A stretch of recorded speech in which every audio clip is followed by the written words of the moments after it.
Bueno, buenas tardes a todos y todas. A mí me toca una hora complicada porque acaban de comer. Entonces, aquí yo les voy a hacer las preguntas al final, así que por favor pongan atención porque les voy a preguntar. Bueno, yo les voy a hablar de la importancia de las herramientas de medición y medir en economía circular. Voy a avanzar. Bueno, me gustaría iniciar con esta pregunta que dice: ¿está su modelo de negocio preparado para el futuro circular?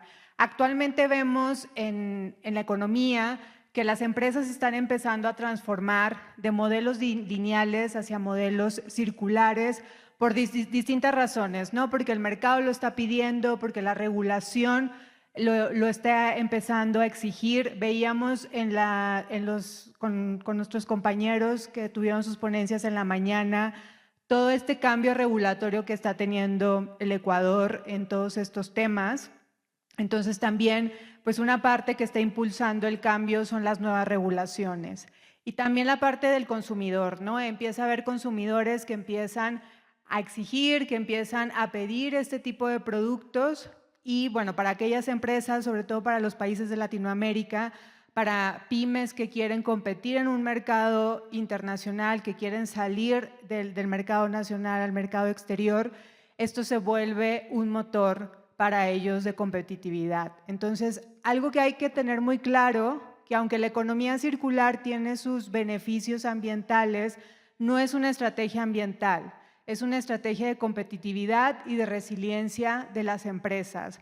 Como hemos visto en años pasados, como nos tocó ver en la pandemia, con todas las restricciones que hubo, cómo se cortaron las cadenas de valor, y eso habla de la resiliencia de las empresas, ¿no?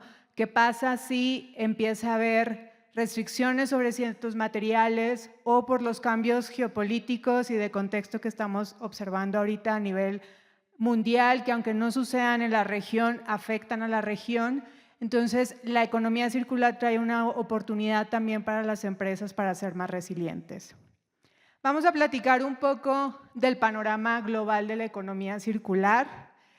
Actualmente, alrededor del 7,2% de la circularidad, de la economía es circular a nivel global. Esto es un porcentaje bajo. Esto quiere decir que existe mucha política pública afuera en los distintos países, pero falta mucha acción, ¿no?, para poder aumentar este porcentaje y también ir mejorando cómo se va midiendo esto, ¿no? Porque hay cierta medición que es buena para ciertas estrategias de economía circular que ya tienen muchos años implementadas, que ya es como una norma, es algo normal trabajar de esa forma en ciertas industrias, pero empieza a haber nuevos modelos de negocio que también necesitan empezarse a medir de una forma distinta, ¿no? Entonces, también esperamos que este número vaya cambiando, como se vaya mejorando tanto la medición y también como la forma en que se reporta la información. Las regiones que son líderes en estos temas, pues la Unión Europea, China, que desde el 2010 empezó a trabajar en hacer esta transición de su economía, de pasar de una economía lineal a una economía circular. Siguen trabajando en esta transición, pero son las regiones que van mucho más avanzadas. Latinoamérica está aprendiendo mucho de estas regiones, obviamente adaptándolo al contexto, que tenemos un contexto muy distinto a la Unión Europea, por ejemplo, pero nos sirve mucho de ir aprendiendo como estas buenas prácticas y cómo ajustarlas al contexto de nuestros países. Alrededor de más de 4,000 startups o nuevas innovaciones existen en el mundo. Entonces, esto quiere decir que hay oportunidad afuera para innovar en economía circular, incluso para pequeñas empresas, ¿no? Las startups o estos nuevos emprendimientos suelen ser pequeñas empresas que empiezan a innovar con nuevos materiales, con nuevos procesos, y este número quiere decir que hay una gran oportunidad, ¿no? Entreviendo el porcentaje de circularidad global, también eso nos hace ver que hay mucha oportunidad en el mercado de empezar a crear emprendimientos circulares. En la región de Latinoamérica, alrededor del 10% de las empresas son circulares. que tenemos un buen porcentaje, no es mínimo un 10%. Y bueno, se cree que la economía circular tiene una oportunidad a nivel global de 4.5 billones de dólares de aquí al 2030, que estamos hablando de aquí a 5 años, ¿no? Entonces, es un poco el panorama global, cómo se está moviendo el tema de economía circular y también un poco la parte de los marcos de referencia globales, que esto nos ayudan a que todos tengamos como esta base común, ¿no? En la industria, sobre todo, las normas ISO, las de calidad, son como muy conocidas, que ayudan a estandarizar a la industria, ayudan a estandarizar al sector, a las cadenas de valor. Entonces, lo mismo está pasando en el tema de economía circular, ¿no? Se están desarrollando estos estándares que están ayudando a que todos tengamos el mismo entendimiento en los conceptos, que eso creo que anteriormente pasaba mucho, cada quien tenía un concepto distinto de qué era la economía circular. Hablábamos en la mañana de, Kenneth nos decía que cuando preguntaban qué es economía circular, la gente decía reciclaje. Entonces, estas normas nos permiten ir poniendo esa misma base para todos, para la industria, para el gobierno, para el sector financiero, sobre qué es economía circular y cómo se van a ir implementando los distintos modelos de negocio. La Ellen MacArthur Foundation, que es una fundación inglesa, también es uno de los marcos de referencia que define, y que Kenneth nos los comentaba en la mañana, los principios de economía circular. A ver, ¿quién se acuerda de algún principio de los que comentaron en la mañana? Las 9R, por ahí decían. Y bueno, también la Ellen MacArthur marca y define esos principios, que también lo vuelve estándar para los distintos sectores, ¿no? Entonces, a nivel global también es importante tener estos marcos de referencia, porque ayudan a estandarizar la parte, sobre todo, de las industrias, de los sectores y de lo que es un modelo de economía circular. Cómo se entiende qué es economía circular y qué son los modelos o las redes de valor circulares. Un poco hablando de las tendencias en países megadiversos, ¿no? Y el Ecuador, y sobre todo la región, todos los países que están en la región de Latinoamérica se consideran como países megadiversos por la diversidad que tenemos en los sectores productivos, a diferencia de otras regiones, ¿no?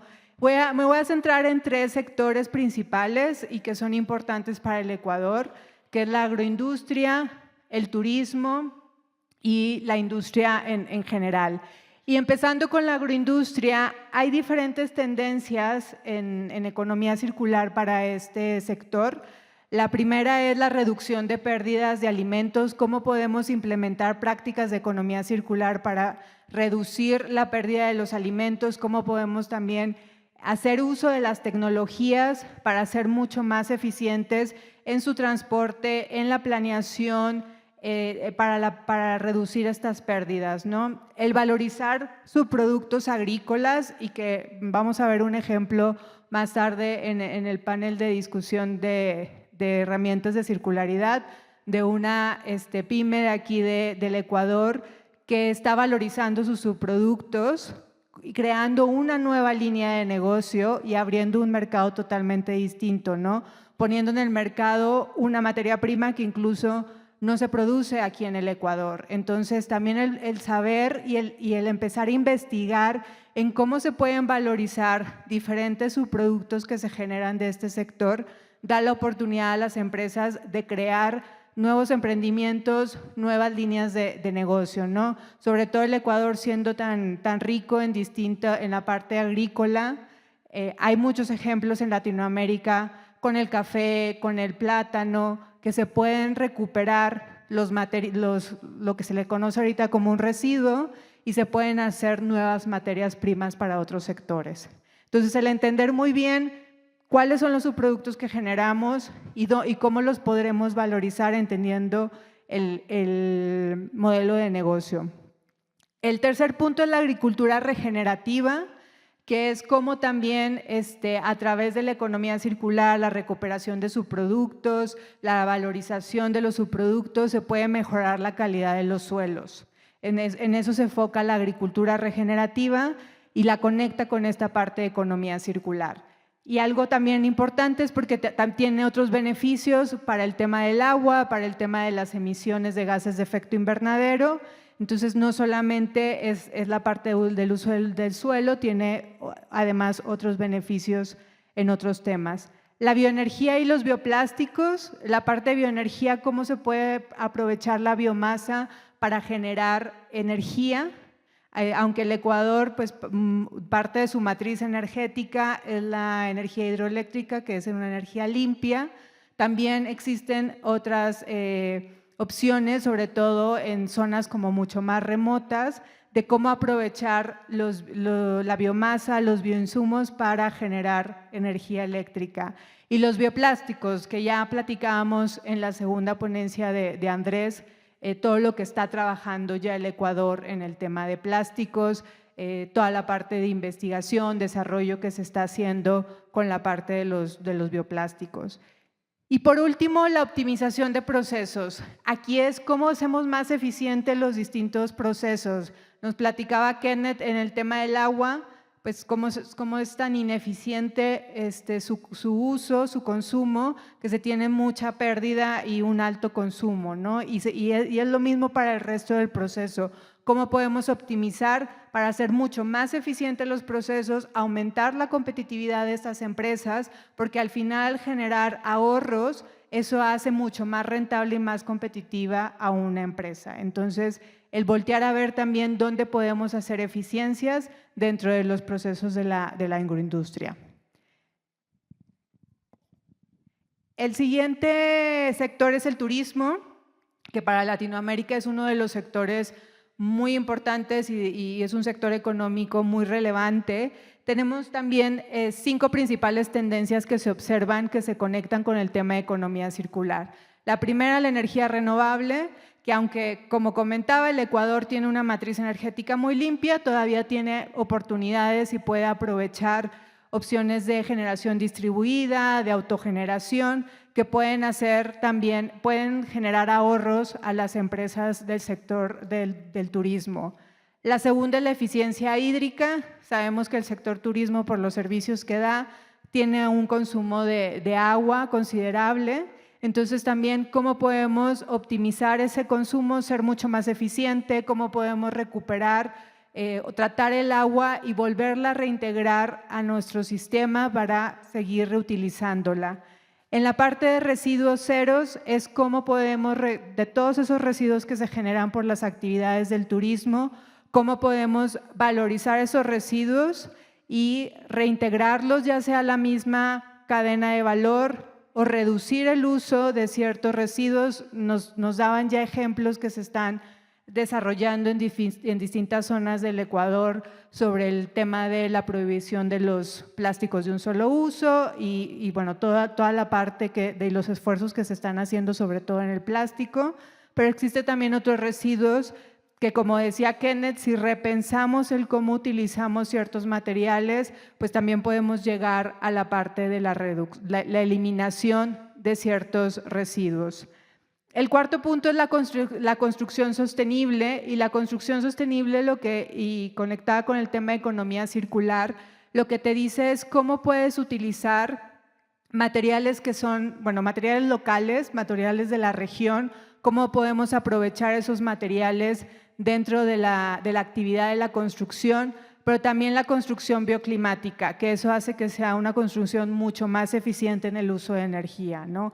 Si construimos con materiales y con una arquitectura que aproveche, por decir, el tipo de clima, que cuando hace frío, adentro se siente caliente, pero si afuera hace calor, las construcciones se mantienen en una temperatura agradable adentro, ¿no? Eso es la bioconstrucción, y el utilizar distintas técnicas y distintos materiales para tener también la parte de ahorro energética, y también en el tema del agua se pueden hacer distintas prácticas. Por último, el turismo regenerativo comunitario, que es cómo conectamos, y sobre todo para países como en la parte de Sudamérica, la importancia de integrar a las comunidades, ¿no? Esta parte del turismo regenerativo está en cómo conectas a la comunidad con el turista y se hacen distintas actividades que generen beneficios para la comunidad. Entonces, es un poco esto de valorar los servicios ecosistémicos que te dan ciertas regiones, utilizarlas para promover actividades de turismo, pero cuidando el ecosistema y también dándole un valor a la comunidad, que muchas veces pueden ser comunidades un poco más marginadas, ¿no?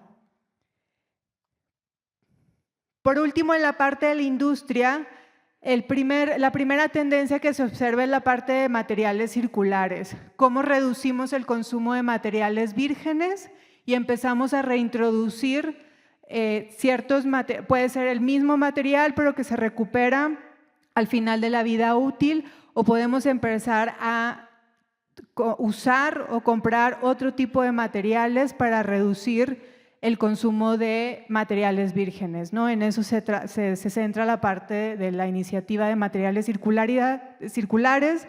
Dependerá mucho de la industria. Cada industria es muy distinta en el tipo de materiales o materia prima que utiliza.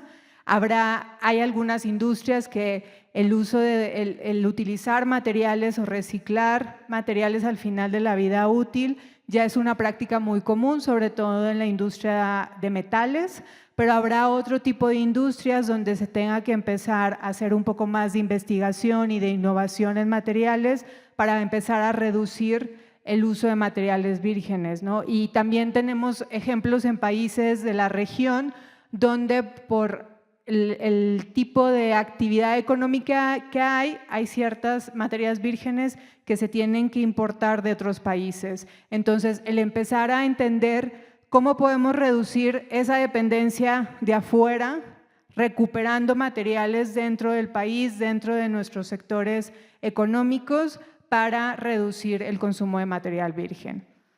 El segundo es la remanufactura y el diseño modular. ¿Qué quiere decir esto? Que es empezar desde el diseño de los productos, tener esta visión de cómo voy a recuperar esos materiales al final de la vida útil, ¿no?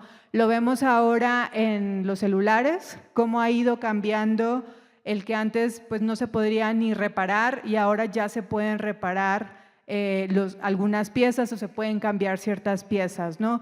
Y de eso se trata el diseño modular, que al final sea un producto que se pueda desensamblar tanto para repararse y extender su vida útil, o al final de su vida útil poder recuperarse, desensamblar los materiales, separarlos y poder reintroducirlos nuevamente a la misma cadena de valor o a otras cadenas de valor. ¿Qué es lo que pasa?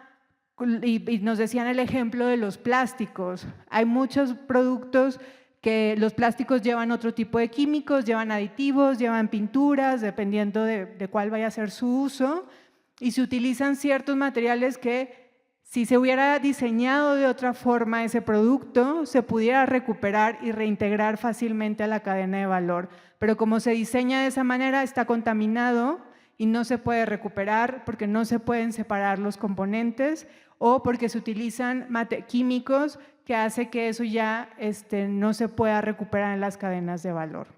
Entonces, la parte de remanufactura, de diseño, eso se vuelve muy importante. Simbiosis industrial. Esta tendencia está muy enfocada, no sé si lo han escuchado, esto que le llaman los ecoparques industriales, que ahí es un tema donde también el gobierno debería de estar muy involucrado porque es un tema de planeación. Cómo en una zona industrial yo tengo presente distintas industrias, pero que son industrias que pueden recuperar, que para una es un residuo, pero para la otra es una materia prima, ¿no? O sea, ahí también necesitamos planeación de qué tipo de industria es la que tenemos en los distintos parques. Para una industria que a lo mejor tiene un proceso de fundición y tiene gases por el proceso de fundición, que para ellos es un desecho, es una energía que se pierde. Para otra empresa esa energía se puede utilizar para hacer un precalentamiento, para generar energía eléctrica, etcétera, ¿no? Entonces, eso es el concepto de los ecoparques, cómo ponemos en un mismo sitio empresas que puedan reutilizar lo que para una es un desecho, para otra es una materia prima. El cuarto es el producto como servicio. Esto lo vemos mucho, por decir, en la industria del servicio, del servicio como el Airbnb, hotelera, ¿no? Que te empiezan a ofrecer un servicio en lugar de que tú compres un producto. En la automotriz también lo vemos mucho. En lugar de comprar un auto, pues yo lo arrendo, porque realmente lo que yo busco es que un automóvil me lleve de un punto A a un punto B. No necesito ser dueño de ese automóvil para moverme. Entonces, la industria automotriz, de hecho, está cambiando su modelo de negocio a ofrecer soluciones de movilidad, ¿no? Ya no es una industria que se dedica a fabricar automóviles, es una industria que se está dedicando a brindar soluciones de movilidad. También esto necesita un cambio de mentalidad por parte de nosotros los consumidores, de empezar a experimentar con este nuevo tipo de modelos donde ya no necesitamos ser dueños de las cosas, sino pagar por el servicio que nos dan, y que muchas veces no necesitamos comprar herramienta porque las usamos una vez al año tal vez y luego no las volvemos a utilizar. Entonces realmente lo que tú necesitas es un servicio, y esta es una tendencia que también se está viendo en la industria, ¿no? En México, por ejemplo, tenemos para las empresas que venden compresores, ya no te venden los compresores, sino te venden te venden el aire comprimido. Entonces, ellos, los dueños, las empresas que fabrican los compresores, te instalan los compresores en tu planta, en tu fábrica, y lo que te cobran es por el aire comprimido que tú utilizaste. Entonces se vuelve un proceso mucho más eficiente. Normalmente en la industria, las fugas de aire comprimido es donde está el ahorro de eficiencia energética más fuerte. Entonces, cuando esto ya es un servicio, entonces eres mucho más eficiente en el consumo de aire comprimido. Entonces, es un ejemplo de cómo los productos ahora se están ofreciendo como servicios. Y por último, la optimización de procesos. Dentro del proceso productivo, donde podemos hacer eficiencias de materiales, de agua, de energía, porque algo importante es que la economía circular no solamente son materiales, también hay que voltear a ver la parte energética y la parte del agua, y cómo podemos hacer mucho más eficientes nuestros procesos, tener menos pérdidas, y eso también nos ayuda a ser mucho más competitivos hacia afuera. Bueno, ahora vamos a pasar a cómo saber si somos circulares, ¿no? Ya hablamos un poco de cuáles son las tendencias globales, las tendencias en países como el Ecuador, pero cómo saber si somos circulares si no nos estamos midiendo. Entonces, uno de los puntos más importantes es tener un marco de monitoreo de economía circular. ¿Por qué necesito tener un marco de monitoreo para entender dónde estoy en términos de economía circular? Porque si me quiero, como buena ingeniera que soy, lo que no se mide no se puede mejorar. Entonces, si no sé en dónde estoy, ¿cómo me voy a plantear yo objetivos de economía circular, metas de economía circular, o cómo quiero empezar a transformar mi modelo de negocio si no sé dónde estoy?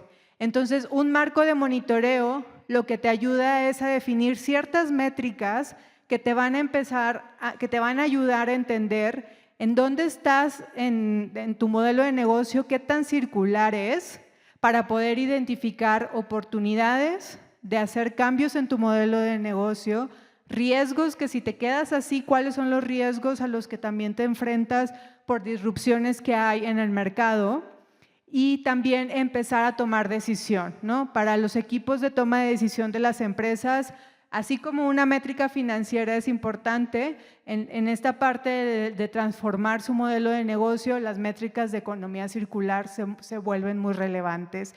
Y también para entender cómo colaborar con mi cadena de valor. Dependiendo una empresa, dependiendo en dónde esté en su eslabón de cadena de valor, tendrá distintos retos, tendrá distintas oportunidades, pero para identificarlas necesita empezar a medir y ver qué oportunidades también de nuevos negocios. Habrá emprendimientos que nazcan con esta mentalidad de ser un modelo de economía, un modelo de negocio circular, pero habrá otras empresas que tengan que hacer esta transición, ¿no? Y tengan que poder evaluar cuáles son las oportunidades de nuevos negocios, y es por eso que la parte de las métricas y del monitoreo se vuelve muy relevante.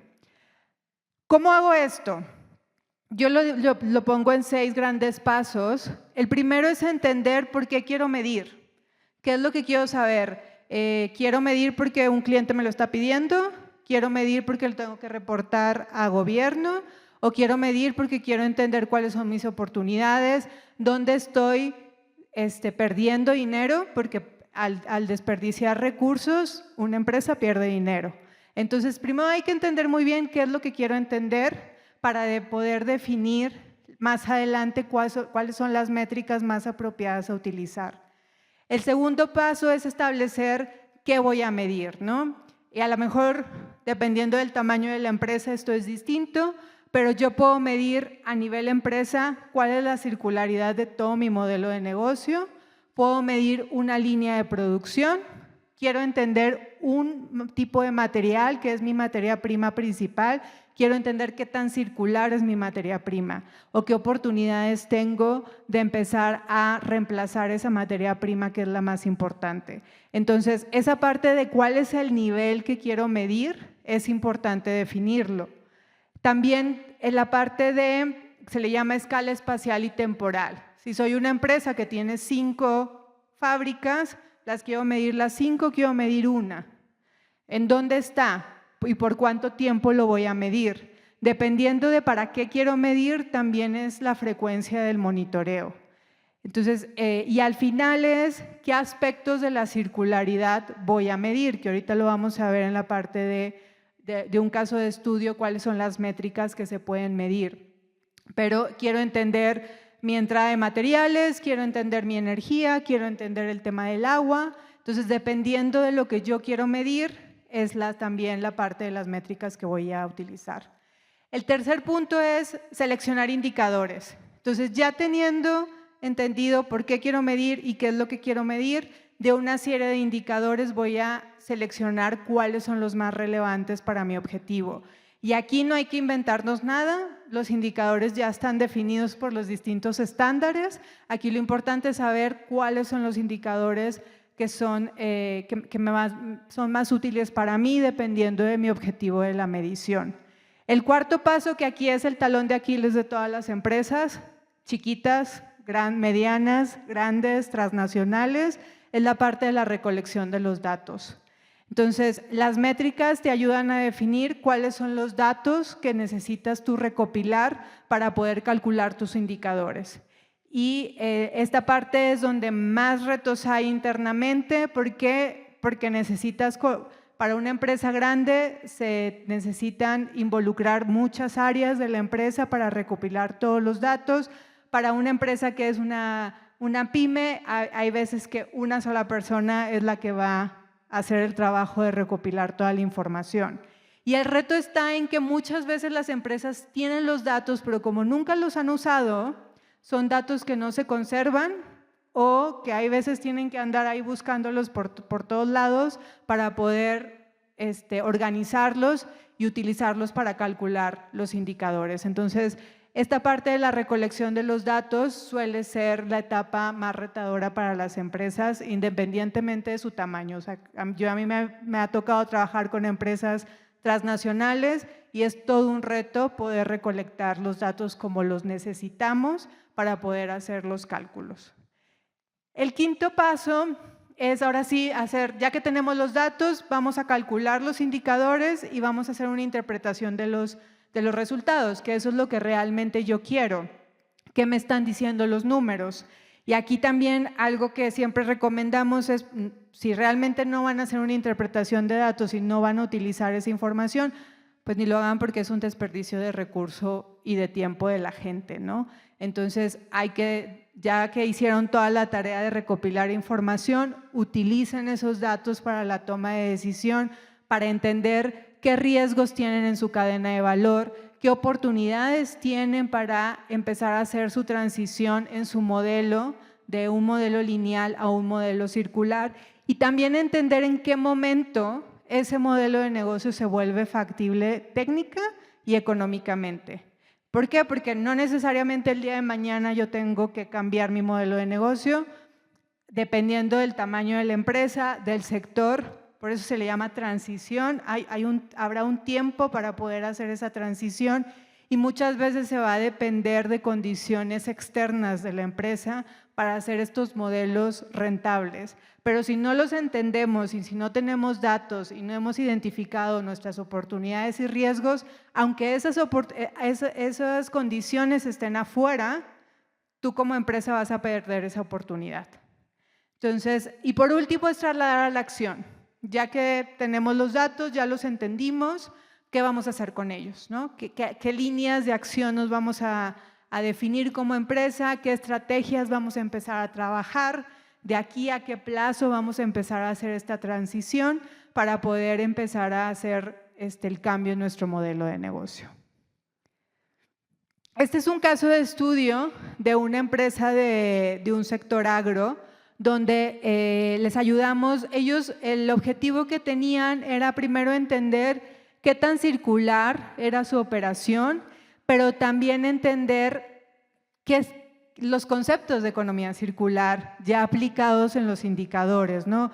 ¿A qué se le llama que un flujo de entrada de materia prima tenga un contenido reutilizado, reciclado, renovable? Entonces, este caso de estudio también le sirvió a esta empresa para entender los conceptos y cómo aplicarlos en su operación.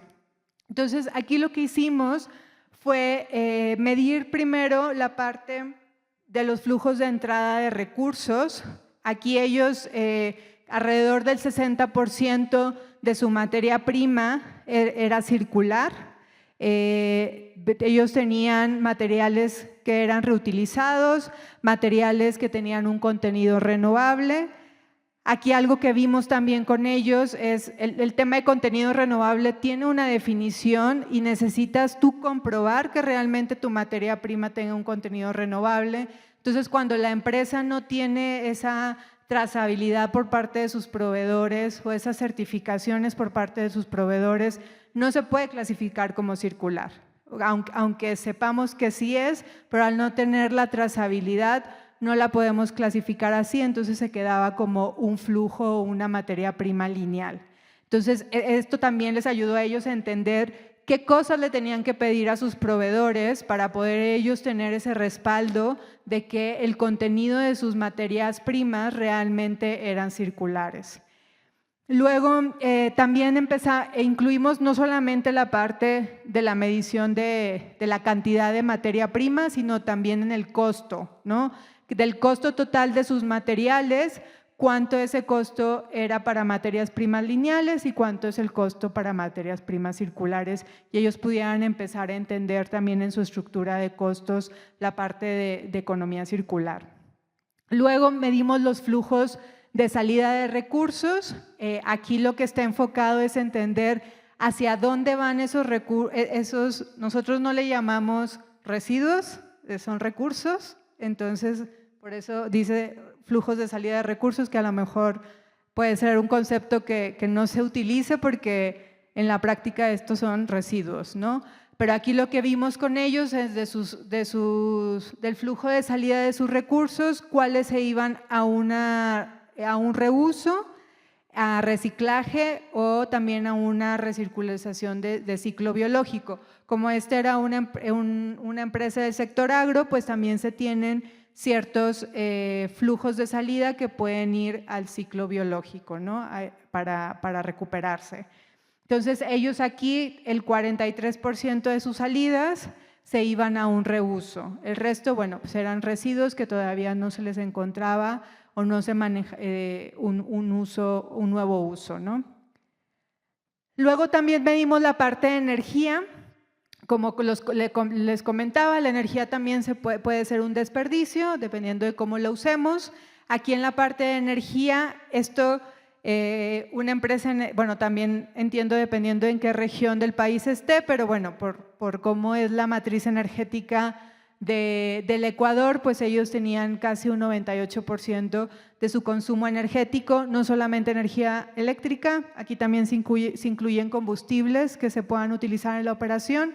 ¿Cuál es el porcentaje que es renovable? Si esto lo viéramos en México se vería totalmente distinto por cómo es nuestra matriz energética, ¿no? Entonces, algo a favor de los países de Sudamérica es que tienen también una matriz energética muy limpia en su producción. Y también medimos cuál era el costo que tenían por el consumo de energía total y se calculan ciertos indicadores de intensidad energética que son consumo contra producción, que eso les ayuda también a las empresas para irse comparando a lo largo del tiempo, ¿no? Al final este ejercicio es como tu línea base, que cuando vayas implementando las distintas mejoras tú puedas irte comparando cómo va siendo mucho más eficiente en el uso de los recursos. Revisamos también indicadores de agua. Aquí vimos la parte en indicadores de agua se incluyen indicadores tanto del consumo como del tratamiento del agua. Ellos tenían 50% del agua que ellos consumían se consideraba circular debido por las fuentes de las que aquí te tienes que meter a revisar de qué fuentes utiliza el agua, qué se hace con esa agua al final de utilizarla en el proceso productivo, si se reusa, si se recircula, si se da un tratamiento interno dentro de la organización o si se descarga también que las descargas cumplan con la normativa, ¿no? Hay una serie de parámetros que tienes que revisar para poder clasificar que una fuente de agua o una descarga de agua es lineal o circular. Y por último vimos también la parte económica. Nos enfocamos en ciertos productos que ellos por su modelo de negocio pues ya eran considerados circulares, entonces el 100% del ingreso que ellos tenían pues es considerado desde su modelo de negocio circular, ¿no? Y también vimos la parte social. Aquí nos enfocamos en dos temas, que fue la formación, el del total de los trabajadores de esta empresa, cuántos han recibido durante el año, el periodo que nosotros tomamos en cuenta para hacer esta medición, cuántos de ellos han recibido formación en economía circular y por último, cuántos de sus líneas o sus productos que ellos generan que son circulares, cuánto de su total del personal, que en este caso para ellos eran 20% de su personal, estaba relacionado con sus productos circulares. Entonces, esto también, como pueden ver, son indicadores de recursos, son indicadores económicos y son indicadores sociales, porque al final, aunque la economía circular tenga un enfoque económico y de productividad, algo que te piden los estándares es que no dejes por fuera la parte de impacto ambiental y la parte de impacto social. Bueno, por último, me gustaría hablar de, ¿puede haber economía circular sin normas, medición y verificación? ¿Ustedes qué piensan después de lo que han escuchado? No, ¿verdad? Entonces, la parte de la infraestructura de la calidad se vuelve un eje muy importante para impulsar la economía circular, para dar como esa estructura para poder escalar estos modelos de negocio dentro de los distintos sectores, ¿no? Y tiene como 6 beneficios o 6 principales actividades donde la infraestructura de la calidad se conecta con la economía circular. La primera es que te permite tener una terminología armonizada y un concepto claro, ¿no? Lo platicaba cuando veíamos estos marcos globales que lo que permiten es sentar la misma base para todos, porque esto también nos permite comparar. Al final, cuando las empresas empiezan a generar sus indicadores y también esta información es muy relevante luego para el gobierno, para tomar decisión, para desarrollar política pública, lo que les permite a las distintas partes interesadas es poder comparar, ¿no? Incluso al sector financiero, también estos indicadores les permiten comparar a sus clientes. Entonces, la infraestructura de la calidad a través de las normas nos permite tener esta armonización de conceptos dentro de los distintos sectores. El segundo punto es que impulsa una cultura de producción y consumo responsable, ¿no? A través de la implementación de los modelos de negocio, no solamente ayuda a la parte del sector económico a desarrollar estos modelos de negocio, a empezar a integrarlos, pero también a través de las certificaciones, de los sellos, esto también le da una señal al consumidor.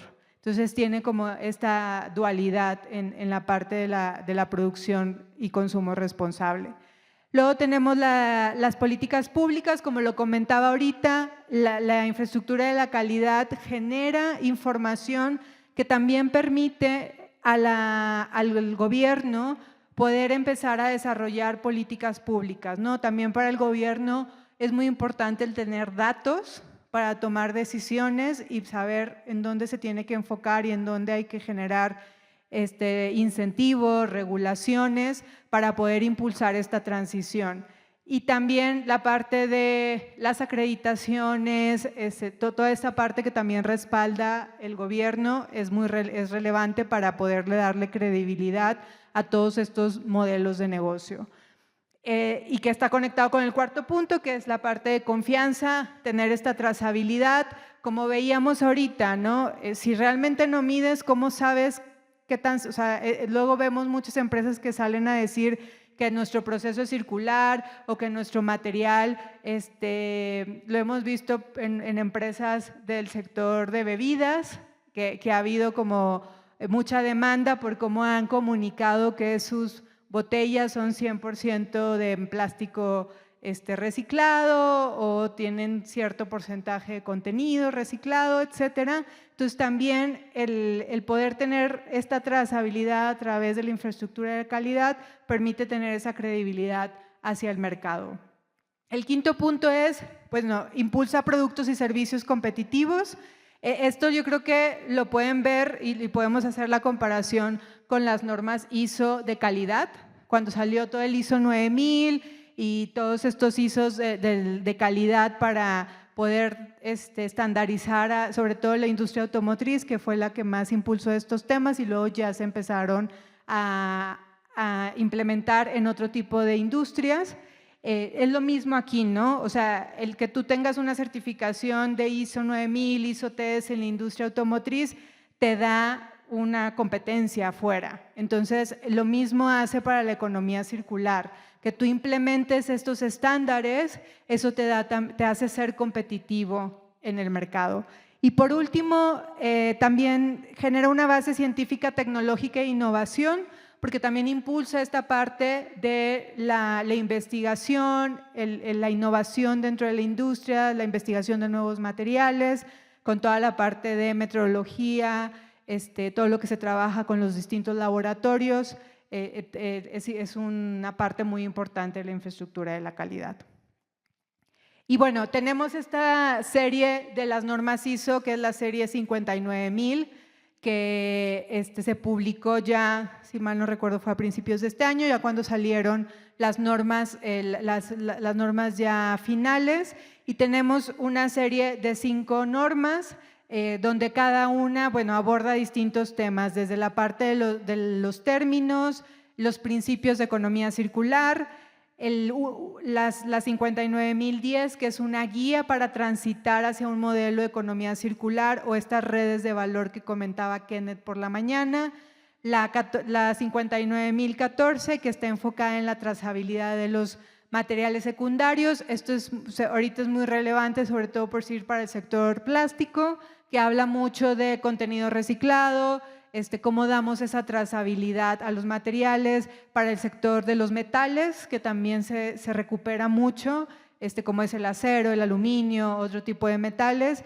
la trazabilidad de los materiales también se vuelve relevante dentro de la cadena de valor.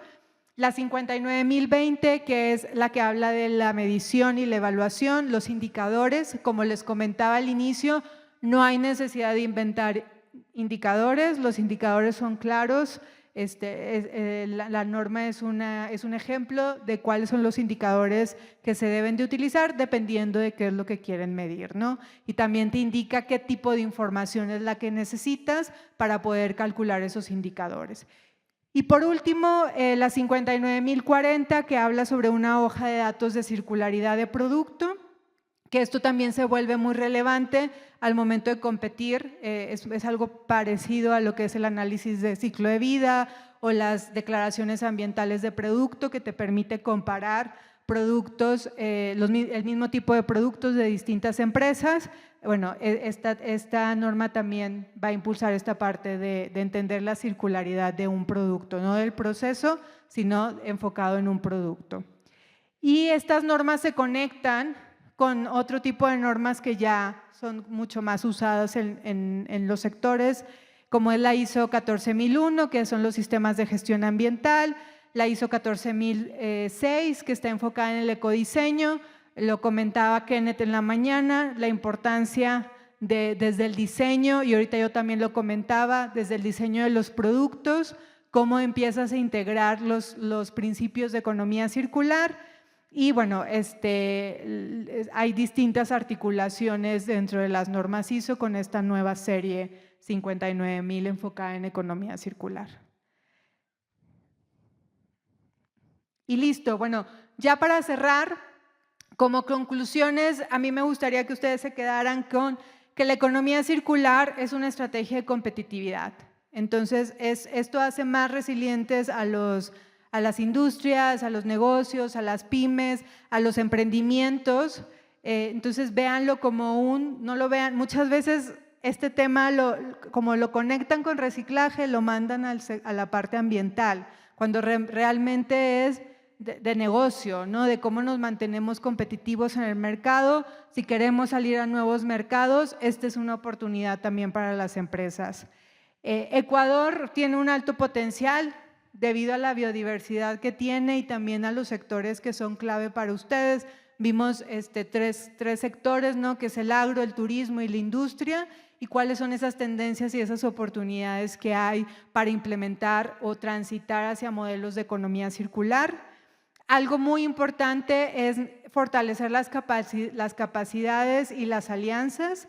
Uno de los retos, sobre todo, que tienen las pymes o las MIPYMES es la falta de recursos para poder acceder a todo esto, ¿no? Capacitación, infraestructura de calidad, cómo hago alianzas con mi cadena de valor, porque en economía circular no puedes trabajar en silos, tienes que trabajar con cadena de valor.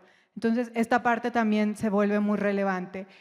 Y por último, es una oportunidad de liderazgo regional en la parte de bioeconomía circular, sobre todo por la importancia de su sector agro en un país como es el Ecuador, donde también ustedes pueden tener ahí una oportunidad competitiva dentro de la región. Y listo, muchísimas gracias. Ahora sí les voy a hacer preguntas. Gracias, Isabel, por tu intervención. A continuación, damos paso a preguntas por parte del público. Por favor, les recordamos a los asistentes que puedan decir su nombre y la institución a la cual pertenecen. ¿Alguna pregunta? Por favor.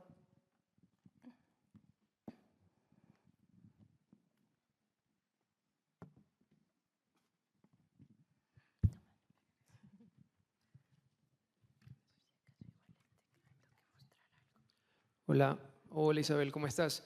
Carlos Briones te saluda desde la ciudad de Manta. Hemos venido, nosotros pertenecemos a Eurofish, una fábrica exportadora atunera, la segunda más grande aquí de Ecuador. Mi consulta es, la fábrica atunera que hace conservas es una fábrica y un modelo lineal, en donde sus materias primas no van a ser circulares nunca. Nosotros tenemos un límite, que creo que es al 20, el 25%, sobre todo dado por los insumos, de posibilidad de circularidad. Pero incluso cuando hemos realizado ecodiseño para mejorar estos porcentajes, nos vemos limitados porque tiene que cumplir ciertas características para que el alimento dure en el tiempo. Entonces no podemos reducir, no podemos aumentar la cantidad de material por ciertos datos, y eso ha hecho que nosotros como fabricantes tengamos que tener debates con nuestros clientes en Europa, porque ellos nos exigen unos niveles, porque quieren justamente mejorar sus indicadores de circularidad, pero nosotros tenemos que explicarles que no son factibles, porque hacen que el producto dure menos, que el producto no tenga la calidad que debe tener, que el producto sea susceptible a tener ciertas enfermedades que vayan en contraposición con la seguridad alimentaria de quien va a consumir eso. Todo esto que te estoy contando básicamente me lleva a la pregunta: ¿toda empresa puede transitar hacia una economía circular? Sí, o sea, como tú dices, lo que tienes que entender, para cada empresa va a ser distinto, porque va a depender de tu sector y de qué eslabón eres de esa cadena de valor, ¿no? No es lo mismo una empresa de una cadena de valor que está aguas arriba, qué acciones de economía circular puede implementar en su modelo de negocio, a una que está enfocada en la logística o que está aguas abajo, ¿no? Eso es algo importante, que no en todas las empresas la transición va a ser la misma, va a ser distinta y va a depender mucho de tu posición en la cadena de valor y del tipo de sector en el que estés. Y sobre todo, como dices tú, y bueno, en la parte de alimentos, también tienes que cuidar otros aspectos, ¿no? La parte de seguridad, o sea, de evitar enfermedades. Entonces, lo tienes que ver de una manera holística. Es como el ejemplo, por decir, en la parte de plásticos que se utilizan para los medicamentos. Hay ciertas restricciones de cuánto porcentaje de reciclado se puede utilizar. Entonces, eso pasa en los distintos sectores, ¿no? Creo que aquí algo importante es, o sea, entender muy bien cuáles son las condiciones de la cadena de valor de ustedes. Como dices tú, aunque te estén exigiendo o sea, te estén exigiendo más por parte de tus clientes a través de los datos y los otros temas que también son relevantes, ustedes pueden demostrar cuál es el potencial de transición de su modelo de negocio, pero también hacer la comparación de qué sucede si yo me muevo, por el ejemplo que tú me das, si yo me muevo a lo que tú te estás pidiendo y empiezas a tener estos riesgos te generan otros impactos que actualmente no tienes, pero que si nos movemos como me lo estás pidiendo, se van a generar, y eso te va a generar otro problema. Entonces, hay que verlo de manera holística, ¿no? Y va a variar mucho dependiendo del sector.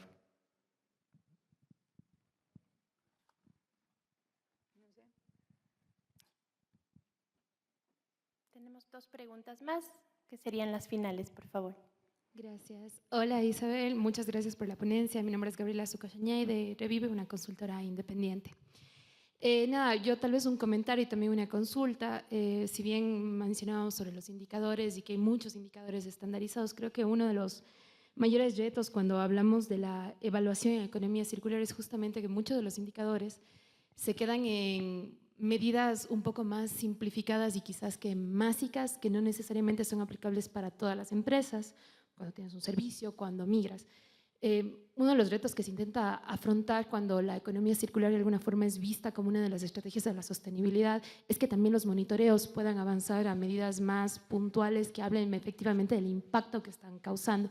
Y ahí te descontextualizas un poco, si quieres, como que de las medidas que son netamente puntuales, como basadas en masa, que si bien son valiosas y son importantes para que las empresas empiecen las transiciones hacia la economía circular y necesitan medirse y monitorearse constantemente, igual como que el mensaje en la medición es migrar un poco más allá a medidas que efectivamente hablen de impacto y no solamente de un balance másico de reducción que te termina diciendo algo, pero luego cuando lo quieres traducir a medidas como más sostenibles, cuando hablas de la responsabilidad de las empresas en un cambio sistémico global que apunta a la sostenibilidad, igual y no satisfacen demasiado el cumplimiento de metas globales que tenemos. Entonces supongo que, bueno, yo siempre lo he visto como fases, igual creo que para las empresas mucho de la competitividad es necesaria. Sin embargo, sí me atrevo a decir que cuando hablamos de métricas, de monitoreos, se necesita cierto aliento a las empresas a migrar y dar un paso más allá que es solo medir cuántas reducciones hago, sino es medir cuánto impacto realmente genero y definir bien a qué me refiero con impacto y qué aporte quiero hacer realmente cuando hablo de sostenibilidad global y de la responsabilidad que las empresas pueden llegar a tener. Sí, totalmente de acuerdo contigo. Y de hecho la norma ISO te conecta los indicadores de circularidad con el análisis de ciclo de vida para la medición de impacto ambiental y también te habla hay una herramienta que es el análisis de ciclo de vida social. Entonces la norma ISO te conecta con estas dos herramientas. Entonces ahí es donde haces como este match de los indicadores a lo mejor más básicos de materiales, de flujos económicos, pero ahora sí los conectas con la parte de herramientas de toma de decisión de impactos, ¿no? Que las empresas necesitan trabajar con análisis de ciclo de vida, con impacto social, para también integrar su estrategia de sostenibilidad, ¿no? Entonces, justo la norma tiene ese enfoque, ¿no? Cómo estas métricas de circularidad luego informan o alimentan los análisis de impacto. ¿No hay más preguntas? Por ahí. Buenas tardes con todos. Mi nombre es Francisco Narváez de la Universidad de las Américas. Realmente tengo una duda que se divide en dos partes. Isabel, si es que en la serie de ISO 50000, alguna de ellas o todas es certificable, sería la primera parte. Y como un segundo esquema, ¿existe alguna herramienta, si bien no son emisiones, no es carbono, de compensación de circularidad o algo semejante? La primera, y si no me estoy equivocando, no ninguna es certificable, son guías para la implementación de la economía circular. No es como una ISO 9001 o como una ISO 14001, que esas sí son certificables. Las de economía circular, no, son guías. Esa es la diferencia. Y de compensación, no es un tema que sea mi expertise. Sé que hay un tema de compensación en la parte de plásticos. Creo que si no me equivoco, creo que Colombia es el país que más ha empezado a trabajar en este tema de compensación de créditos del plástico, que se conectan con estos temas de economía circular, pero todavía está como en sus primeros pasos. O sea, fuera de Colombia, en Latinoamérica, yo no lo he escuchado que se estén utilizando esta parte de créditos del plástico por todas estas estrategias de reutilización, reciclaje, utilizar biomateriales para disminuir el consumo de material virgen, pero es la región que conozco que ha estado trabajando en este tema.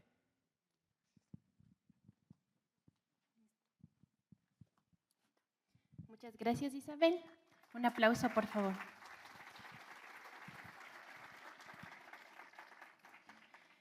Antes de dar paso al siguiente panel, queríamos hacerles un recordatorio de las buenas prácticas de este evento.